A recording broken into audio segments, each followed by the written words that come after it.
Serenity Manson. So it is about 2:31, and today I'm gonna be really busy. I'm not gonna be able to post anything for a while because I have other things to do. And let's see, that's all I'll be doing. And unless I got a new job, so I'm gonna do the best I can to be on here because I am fabulous and so on.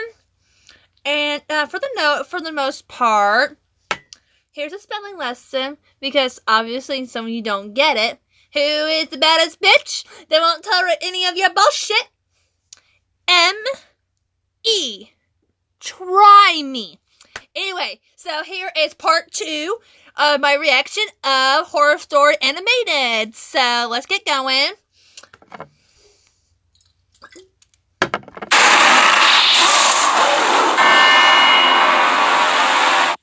Oh, I can't wait to see that.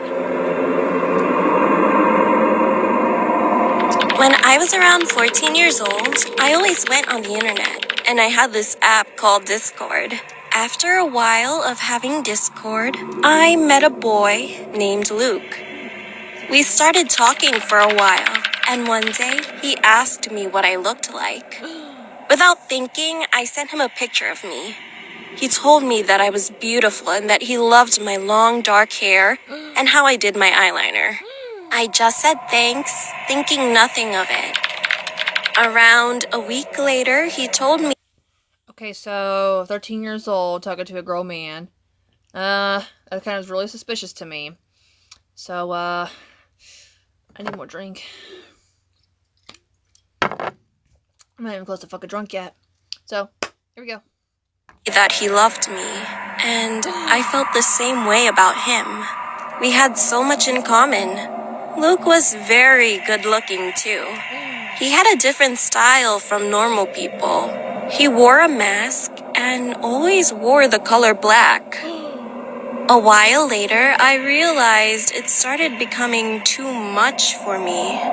He would always ask me personal questions like where I lived, and I told him I lived in California.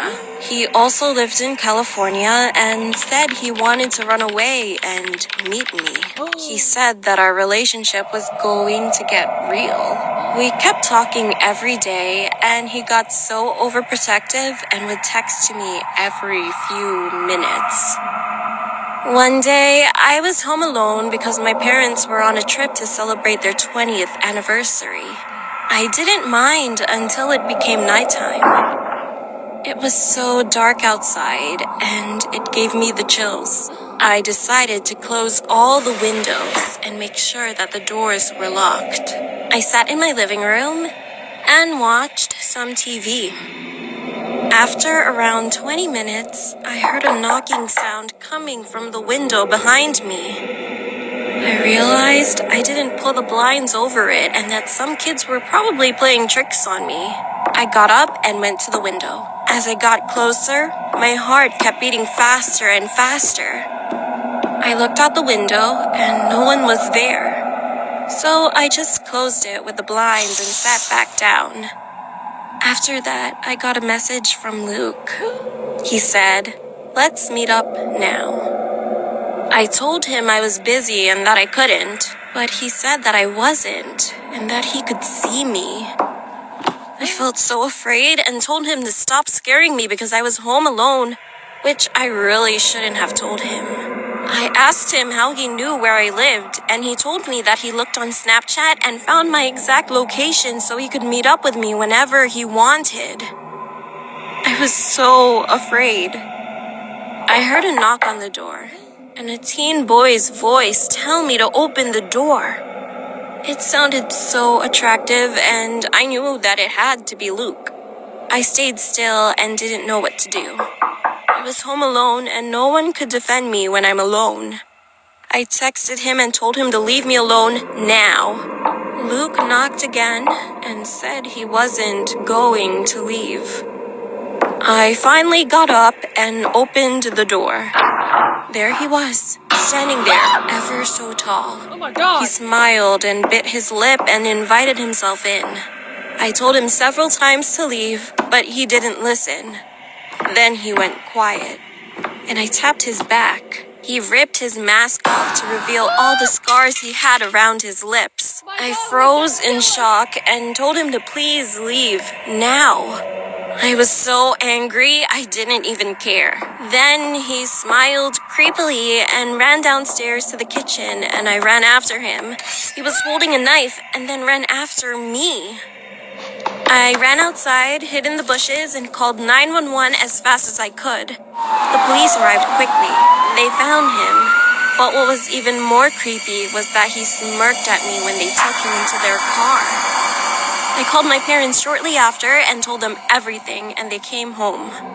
I never want to stay home alone again. It creeps me out. I deleted Discord and blocked him before I did. Having an internet boyfriend will haunt me forever, and I will never forget the creepy smirk he gave me. Oh my god, it was a Jeff the Killer. Anyway, that is all, folks. There's gonna be a part 2 part of the story, and this will be a part 3. So stay tuned for more.